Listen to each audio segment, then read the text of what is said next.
I just want to say welcome to our attendees that are rolling in. I see that number going up. So we're just going to give it maybe 15, 20 seconds just for everybody to access the session, and then we'll get rolling.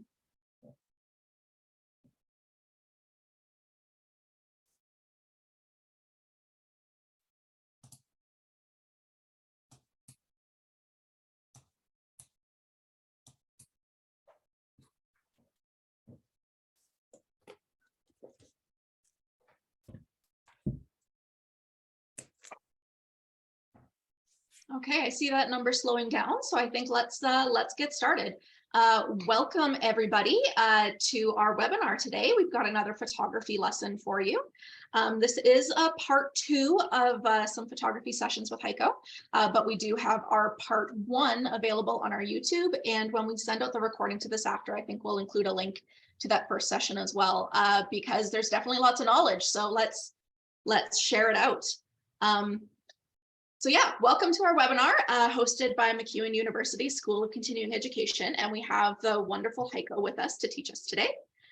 This session is being recorded, and like I said, it will be shared out afterwards. So if you have to pop out halfway through, or you have someone that you want to share the session with afterwards, by all means, please go ahead. We will start today with a land acknowledgement. If Heiko, you could give me that slide. Thank you very much.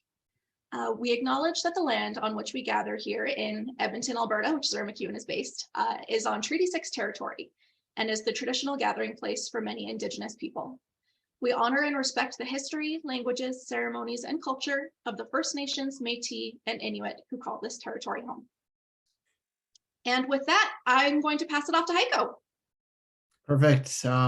Thank you, Mackenzie. I want to acknowledge that I'm coming from the unceded territory of the Syilx Okanagan peoples and the Sukanagan peoples, which I'm very grateful to live, work, play, and learn on this land. So coming to you from sunny Okanagan here today, where it's really nice and warm. So, okay, a little bit of housekeeping.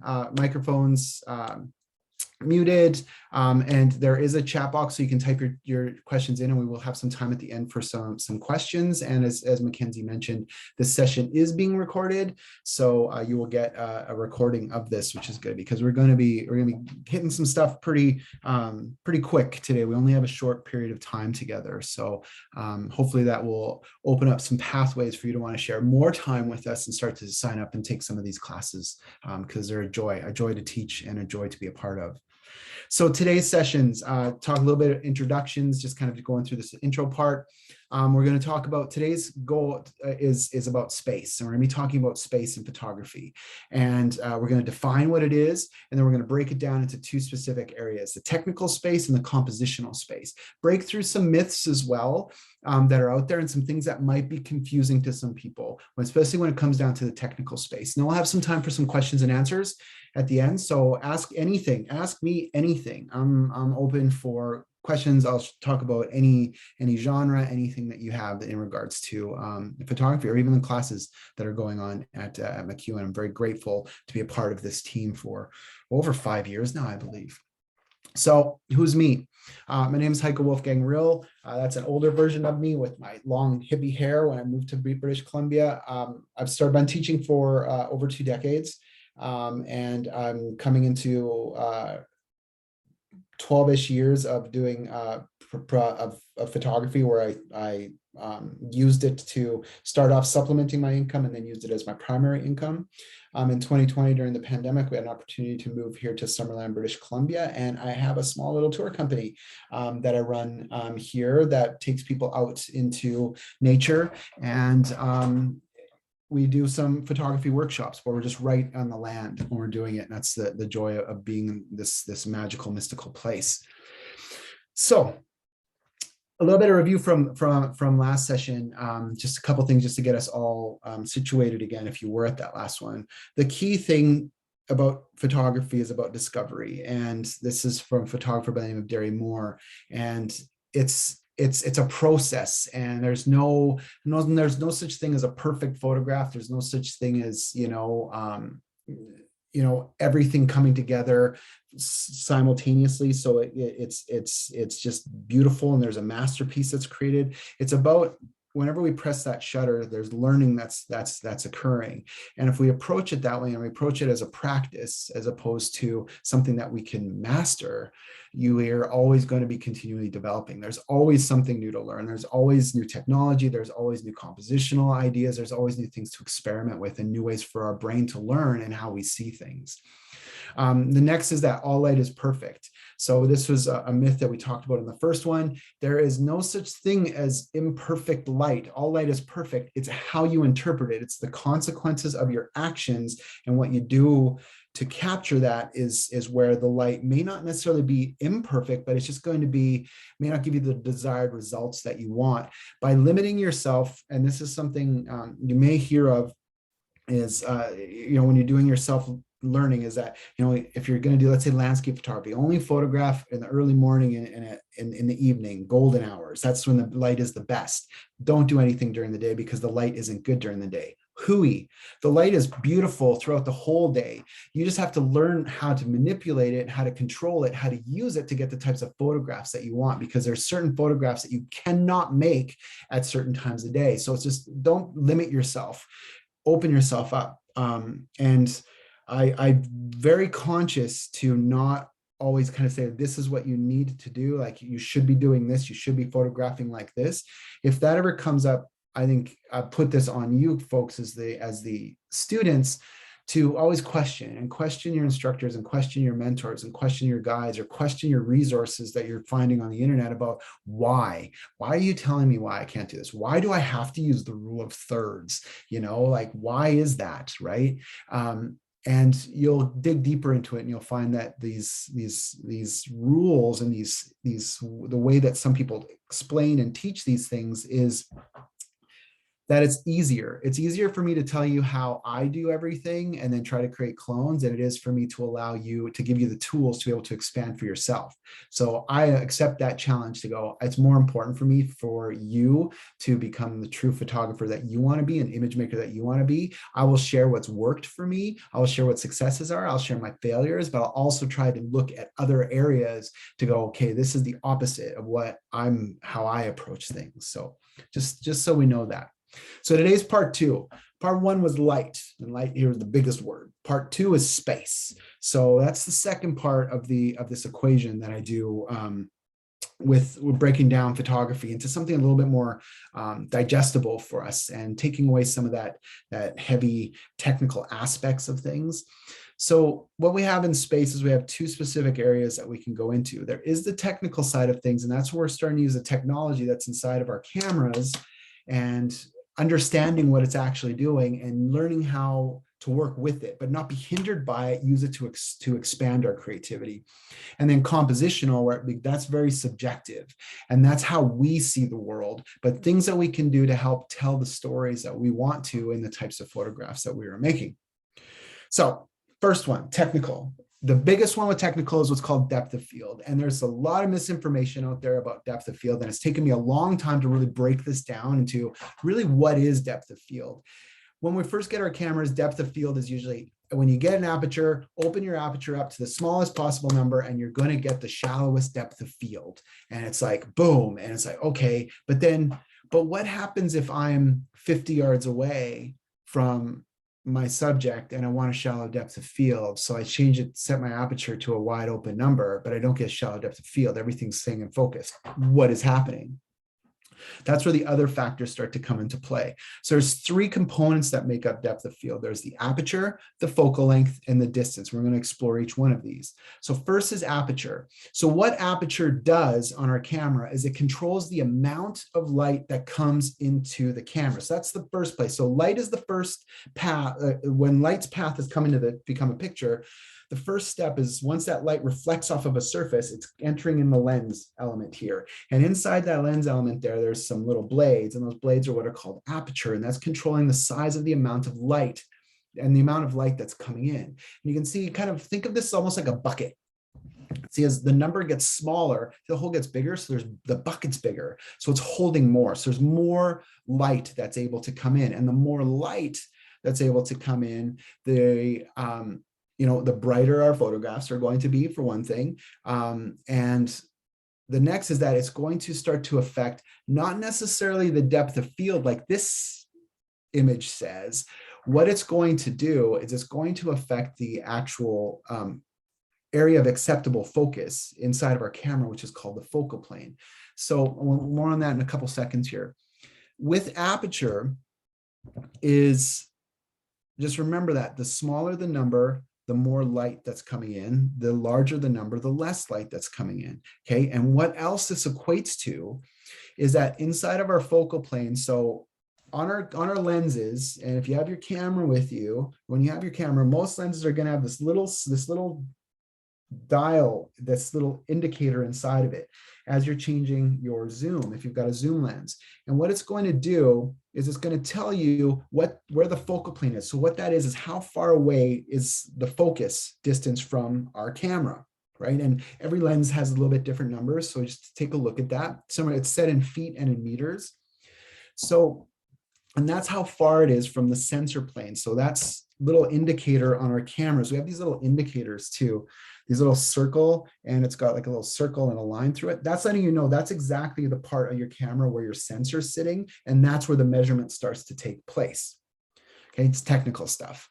Now, the area of acceptable focus, as you make the aperture larger, which means the number is smaller, the acceptable plane of the amount of focus area is less. So here we can see at f4 is that the area of acceptable focus from the focal plane branches out, you know, a few inches, let's say, just for sake of argument. When we go to f8, which means we're closing the aperture down, making the hole smaller, letting in less light, but it starts to open up the plane of focus. Okay, so that's the first step of things. So that's really what our aperture is doing, is that area of acceptable focus. And when I say acceptable focus, things don't have to be super tack sharp for our brains to go, hey, this is in focus. And that's where that acceptable side of things comes into play. So the second factor is your focal length. And focal length is kind of your field of view.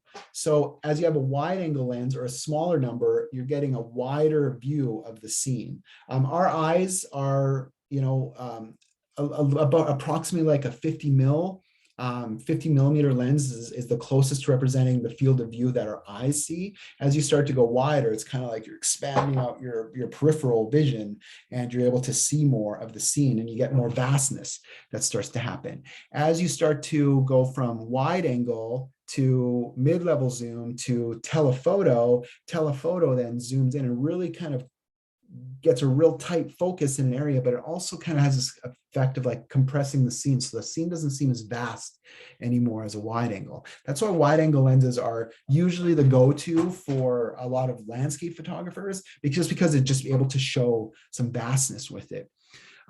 So a wide angle lens is going to have a greater depth of field than a telephoto lens. So at 18 millimeter, an 18 millimeter lens is going to have a greater area that's going to be acceptable focus when you're setting your aperture, as opposed to a 300 millimeter lens, which is going to be smaller. So here, this 50 millimeter, so these are lenses all at f8. So, but we've got a 50 millimeter, an 85, and a 200. So we're sitting at that natural view.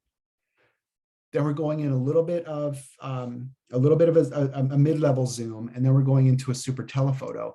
And we can see here that the area of acceptable focus on a 50 millimeter and f8 is greater than it is at a 200 millimeter. So when you want to start to affect your depth of field, pay attention to what your focal length is. So first, you know, see what our aperture is, and our aperture is really just more about interpreting that light. Then our focal length, what are we shooting that focal length at? And that's going to start to determine how much that area of acceptable focus is going to be. Now, the number one key important factor in depth of field is distances. Now, this takes away everything. You don't have to go and buy a $2,000 lens. You can do this with a kit lens that comes with your camera. It's understanding that there's two key differences that we need to be aware of: camera to subject and subject to background. So how close are we to the subject that we're taking the photograph, and how close is that subject to the background in relation to where this camera is actually sitting?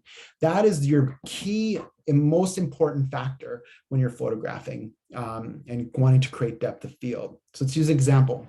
So here's a little a little ground bird, a little water bird here. And this is primarily the way that most photographs are taken. We're standing up tall between like 5'6" and 5'10", and we angle the camera down and we point.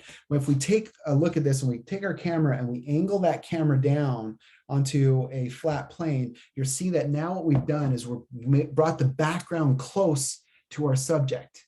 So our background now is close to the subject. So we're getting these areas of, acceptable focus that are happening in as well. And it's not a bad photograph, but it's more snapshotty. It's not feeling like a finished photograph. So what we need to do now is think about, okay, so what can I do to change the distances from myself to the subject to the background? And the solution to this one is get low. Get low, get on plane with what the ground level is doing. So getting my camera low to the ground and shooting at the bird now, and then the background's going to be far away, and then you're going to get a photograph like this. So just changing my position, going to the other side of the bird because he's moving around. I don't want to upset him. Get myself right down onto the ground, and that's where these little flippy screens on the back of cameras on new ones are like, the thought of these, I used to hate them, but now as I age, I'm like, they're a blessing because you're able to put the camera down low and you can have your tripod set up. You can put it on your ground, on your backpack, and you can use that to do your focusing. So you don't have to lay down and get dirty and then do that old man shuffle to try to get yourself up. But just by changing this now, I've changed the depth of field. Now, here's the interesting thing. The lens that this is photographed with has a minimum aperture of f5.6, which means that f5.6 is a very narrow aperture. And according to diagrams, when you're buying lenses, it should not give you that type of depth of field, that shallow depth of field. It's about distances. And once you start to get those distances, and I actually shoot this lens usually at about an f8 to an f11, just so I can get more areas of acceptable focus. But because I'm understanding distances, I'm not limited to always try to get that similar type of photograph. I can now start to understand going, if I can just start to separate these spaces, I can now create a very shallow depth of field. And vice versa. When I'm doing my live music photography and I'm photographing in a low light venue, I'm photographing with a really wide open aperture. I'm using a lens that can go to a 2.8, so it's very wide open. But as I'm photographing the band, I can get the band, the drummer in the back to be an acceptable area of focus is with the singer in the front, due to my distances. But I'm just allowing more light to come into it. So I'm utilizing that concept, and we'll talk about that in a second, called sorry, I'm just drawing a blank, hyperfocal distance to come into effect. And here's another example. So here, by moving myself back and photographing through this fence, now I'm able to have an acceptable area of focus for the detail in the fence that's starting to happen, as well as the mountain in the background, while I'm photographing with my lens. And then I can do the vice opposite. I can adjust my positioning and I can create more depth by creating these different levels, by having some of the area that's blurred out, like the closest pine needles here, as opposed to the mountain in the background. So now I can start to really explore and expand and get creative and start to open up my options and my creativity when I'm making my photos. Here, and this comes into play if anybody here has done any macro photography. Macro photography takes depth of field to a whole other level, because you're working at such a microscopic and small space that it's exponentially different, the spacing. So when you're doing these macro photos, this is like a little mushroom that was maybe about 1 inch high. And this was photographed with a macro lens, but it's photographed at f22. So at f22, where according to the traditional diagrams, everything should be in focus from front to back, not the case here.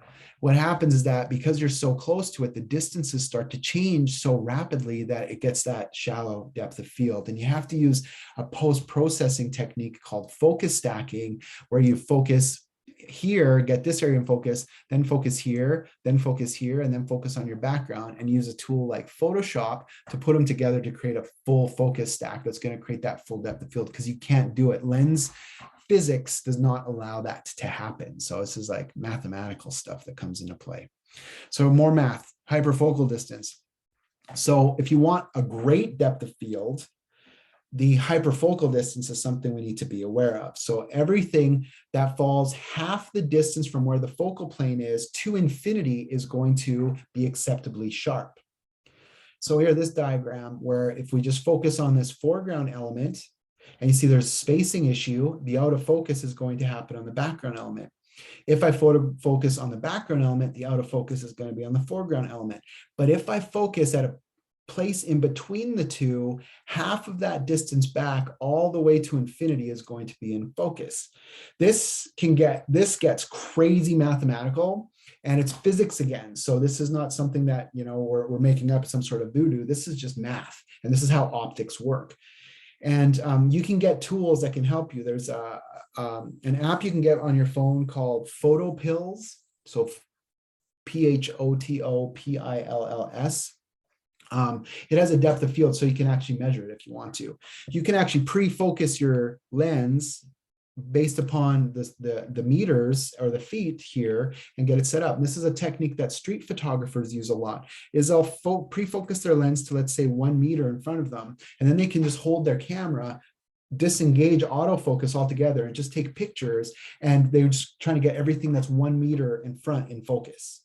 Or they can go a little bit more further away. So you can use that as a pre-focusing technique. If you're doing landscape photography, the best way to figure out where your hyperfocal distance is, and this is kind of a cheat, is if you focus 3/4 down in your scene. So when you're looking through your photograph, if you zoom and focus in this area down in here, that's now going to be half the distance back to the camera, all the way on to infinity is going to remain in focus.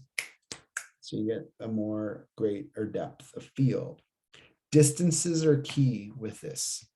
Combine that with your focal length and your aperture, and then you're going to have this incredible tool set to really understand what aperture is actually doing and how it equates into this whole equation of creating these different types of depth of field that you want.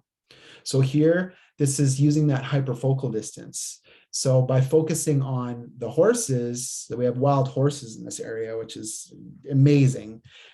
Focus on the horses, everything half the way back to me to infinity stays acceptably sharp. So you're able to get this incredible depth of field that's occurring with you using that. The same with here, focusing down in this area on the beach, and then I'm still getting acceptable sharpness coming in the background by just adjusting and just focusing in that 3/4 way down. So if you want to get really technical, you can have measuring stick or a measuring tape, and you can measure out that distance and know exactly where the hyperfocal distance will be. Or you can use an app and it'll tell you, and then you can come to your lens. It'll ask you your camera body, your lens type, and then it'll tell you where you need to focus, like how far your subject is or how much you want to have in focus, and it'll tell you where you should set your lens. And you can set it and take a picture and see how that works for you as well. All these different tools that can help you out. Now, that takes care of the technical stuff. Now we get into the compositional stuff. So now we get into like subjectiveness, right? And when we're talking about space kind of takes on a different type of definition here. So we have the properties of space and we have the types of space that we're going to be exploring. Now there's 3 properties of space. So this image that's down here of this gentleman looking at this wall of images, it's kind of a meta image, so the first is the spatial size of the image itself. So what is the actual dimensions of the picture, right? So are you going to be shooting this in landscape and portrait and 4x5 and square? What's going to happen with it? And that's going to help us determine what we're going to do inside of that space in the image. Next is the space as it appears inside of the image. So do we want the space to be great? Like, do we want to create 3 dimensions when we're doing this? Or do we want it to be flatter and kind of accentuate that two-dimensional quality of what a photograph actually is? Because all photographs they're 2-dimensional. There's no such thing as a 3-dimensional photograph. We're creating an illusion, and we're utilizing the elements inside and our technical skills to be able to define what that space is happening, as well as compositional tools. Finally, there's the physical space in front of the image. So that's how far is the image going to be viewed from. So this is a big factor for a lot of beginners, and a big challenge. It can be frustrating for them, is if you're going to be posting majority of your photos that are going to be looked at on your telephone, on your phone, they're going to be held at just a little bit less than about 3/4 of arm length, right? And they're going to have this aspect ratio to it, right? Like a 16:9-ish aspect ratio, or 4:5, whichever you want. But this is where people are going to view it. As we bring our pictures down, the way that the pixels works, the pixels get smaller, everything becomes a little bit more acceptably sharp, and they get a little bit more crispier.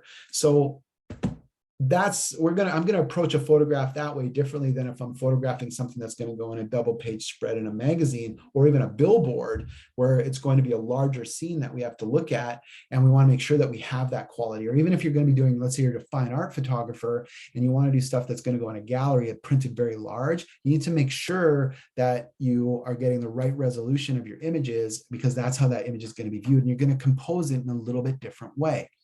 So the spatial size, the space as it appears, these are two areas that we can control. The physical space in front of the image is something we can't control, because that's the end viewer that's going to be looking at it.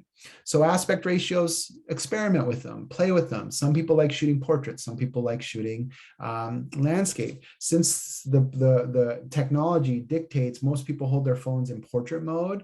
And so that's been the more common aspect that people are taking photographs now, because that's if you're going to be sending it out here, as opposed to when you're shooting in the landscape. That was more suited to a print style layout, double page spreads and stuff in magazines.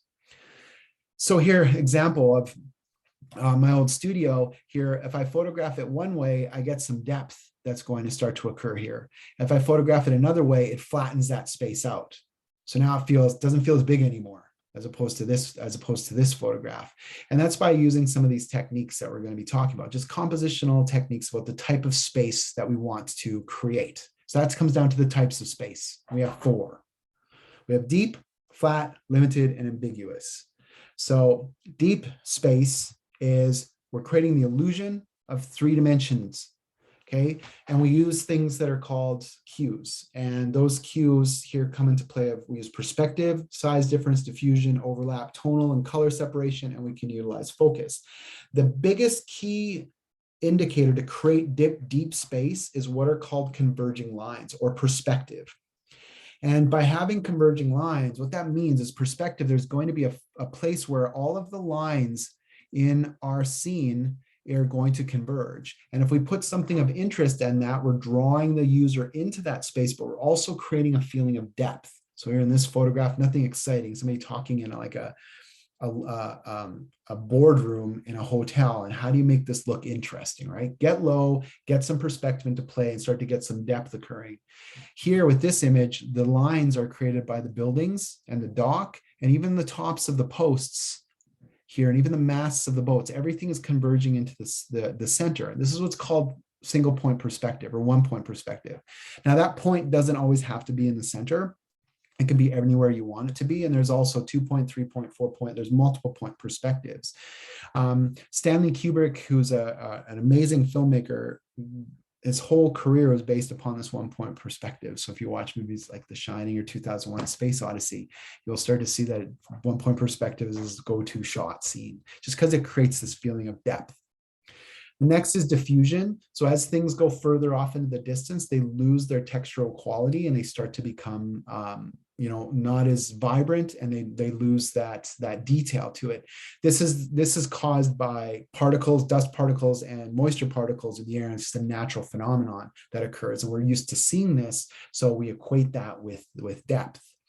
Next, with flat space, what we want to do is we want to think about our scene in planes.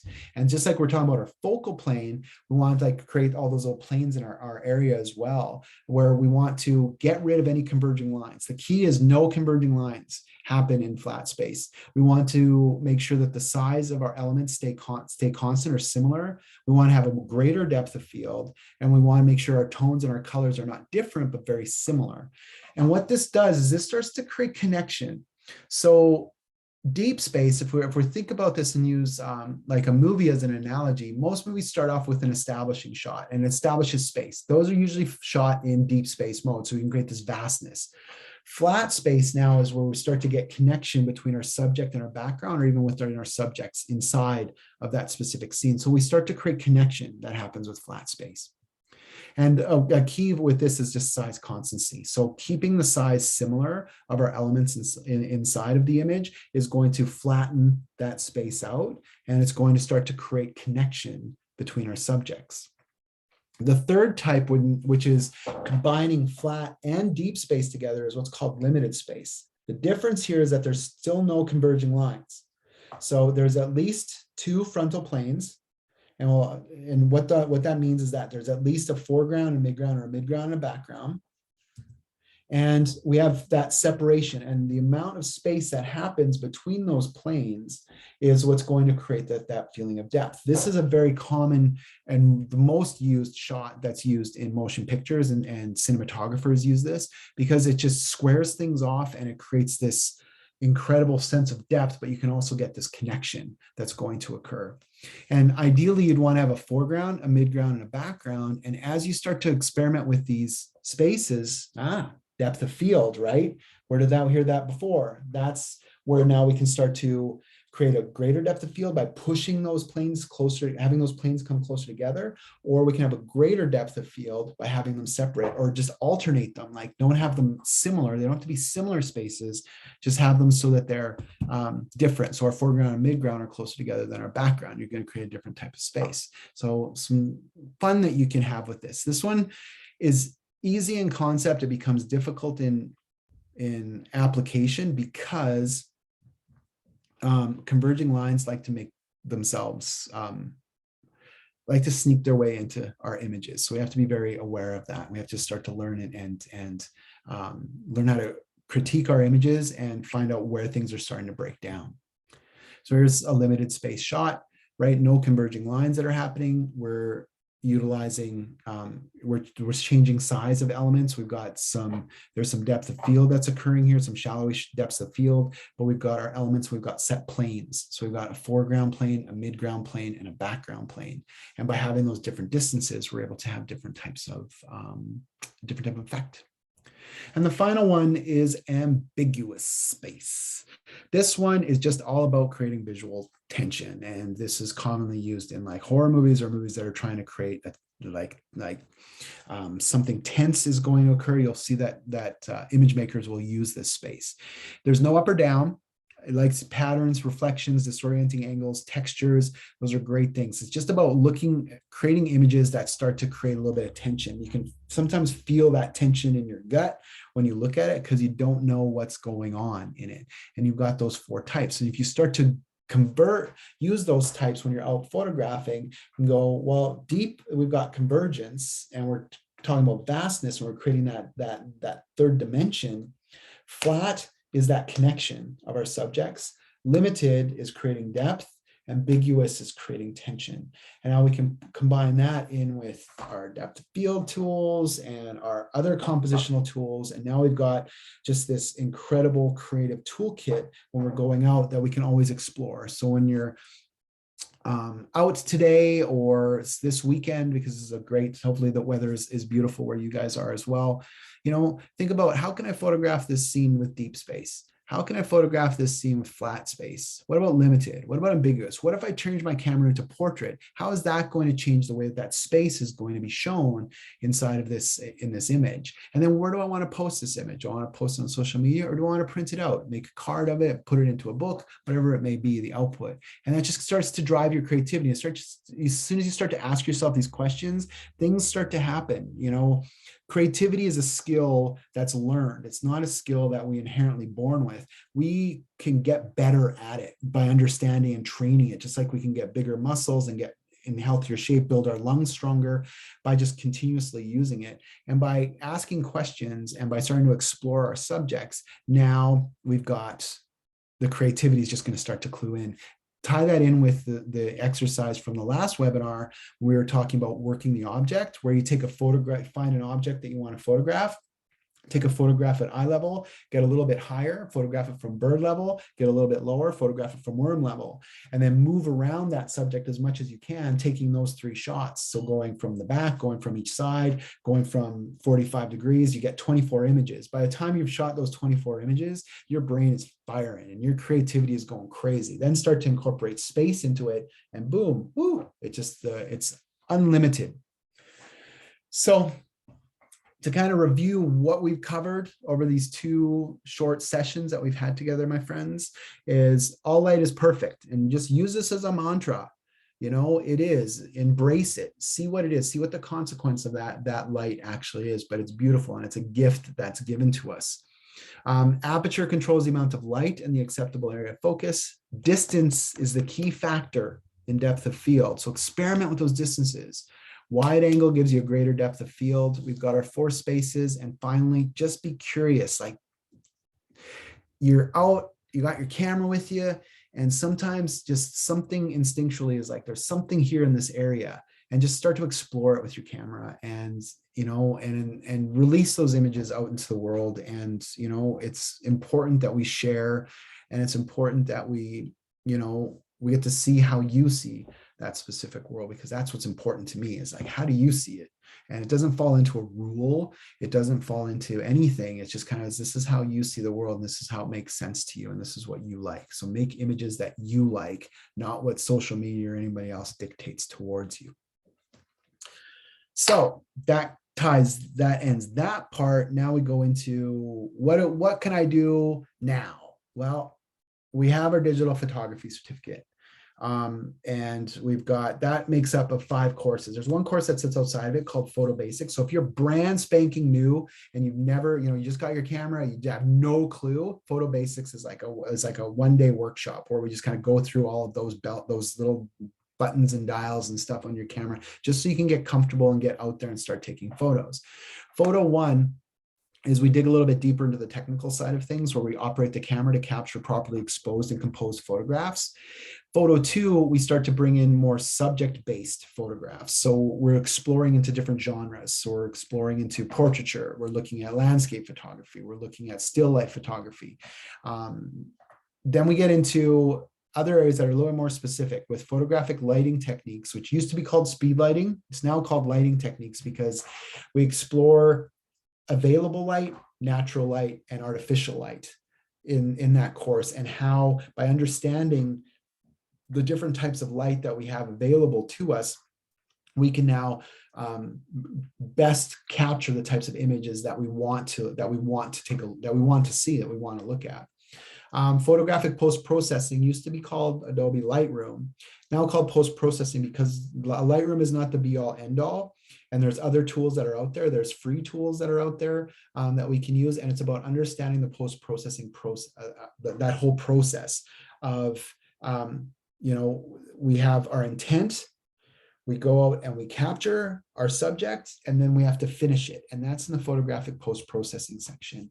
And then finally, it concludes with independent projects, where we go through and we give you assignments. So you're creating a portfolio of your work based upon all the skills that you've learned in the previous 4. That's the only one that kind of has a prereq to it, where you want to make sure that you have the first 4 classes done before you take into independent projects. So here quickly, I'm just kind of being aware of the time. This is kind of what we cover all in Photo 1. I like these little word clouds. Like, we talk about light still, discovery. We talk about light, space, and movement. We talk about depth of field. We talk about shutter speed. We talk about worm, human, bird. We think about series. We talk about AFS and AFC, spot metering and metering. In Photo 2, we start to talk about effects on people, like photo emotional intelligence, situational awareness, what's happening as we're a photographer and we enter a scene, be it anything, how we interact with that subject, and having compassion for that subject. You know, exploring deeper into the curiosity and getting caught up in the process of taking pictures, because that's where those ideas are actually developed. The ideas don't come before, the ideas come during the actual work process, is when those great things happen. Now, in the fall, something new that we've just been working on. We have an advanced photography certificate. So if there are people here who took the original photography certificate, there's new courses. Yay. There's a close-up and long exposure photography, so macro and long exposure. There's an astrophotography course. We've got a Photoshop for photographers, which has been around for a while, but we've actually now bundled it into a certificate. And that is kind of taking that step up from photo post-processing to a step higher and really getting deep into Photoshop. And then for people who are interested in wanting to take this into their business, this is where you can start your creative business. And as well as we have an advanced photography projects course as well. And that's a whole new certificate. So just something to expand out your knowledge. And for people who've had their journey with me in the past or with some of our other instructors, you get to continue that journey with us. That's it for my part, Mackenzie. What do we got any questions? Yeah, absolutely. We can start taking some questions. If anybody has questions or comments and you want to pop them into the chat or the Q&A. I always appreciate when Heiko puts the schedule in here. So obviously we do have some courses coming up soon. We do also offer all these courses on the regular, I just want to let everybody know that these ones in the spring are online, but then also in the fall, we will have online and in-person options. And really excited about that advanced photography certificate for sure. So if you guys have any questions, I don't know, do they type it into Q&A or do they type it into chat? We can do either way. I'm keeping an eye on both. I don't see anything quite yet. If anybody needs to get going though, like, thanks so much for attending. We will be sending out the recording as well as a copy of the slides. And I asked our marketing team who sends that email to include the link to the first session as well. If you want to, and if you are thinking about registering, register early. Register soon so we can make sure that the classes run for everybody. And we do have a new series starting up here, starting in May. So look forward to this for you guys. Hopefully we get to see some of you guys there. Looks like we have a question about the cost for these courses. So they do vary based on the course, just because whether it's about the intensity of the content or some of them have different course hours, they do vary a little bit. I think our basics course starts at 200. I did just put a link into the chat for mcewen.ca/photography. Oh, I didn't need to put it on the chat, it's on the slide here. But either way, it has a list of the courses, and then you can click on each course to register in the dates and times, and that will also show you the price for each course. There is no time limit to take these courses. We do recommend taking them in this order, but if we recognize that money can sometimes be an issue, if you have to even take them over the course of years, that is totally fine. There's no time limit. Sweet. How long is the photographic lighting course? That one is 18 hours. Do you get to work with models? We definitely encourage you to work with subjects as opposed to working with models. There's nothing per se that we bring in a model for that, but that's something that you could ask when you're doing an in-person. When we're doing the online versions of it, there are exercises and assignments that are given about portraiture, and we talk about all the different types of lighting patterns that you can create utilizing what you have given in your available light, what natural light can give you, as well as artificial light. So you get to explore into it. And in photo 2 is where we talk about the psychology of working with people and just the understanding of the different types of emotions and the way that people react when a camera gets raised to their pointed towards them, and how you can have that compassion, how to work with those subjects. So we talk about posing. We talk about how we create it natural, how we create a natural feel to it, how do we keep it conversational as well, and then just being aware of what our effect on our subject is actually doing. Photographing models it can be fun. Models are used to having their picture taken, but really when we start to do our learning is when we're photographing non-models and we're photographing everyday people, that we start to really understand what our connection with the cameras and stuff is actually going to be. So hope that answers your question there, my friend.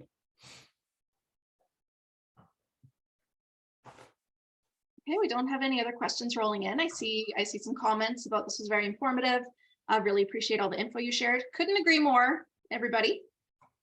So maybe with that, we'll give you 15 minutes back here, and I hope everybody has a fantastic weekend wherever you are. Thank you, everybody.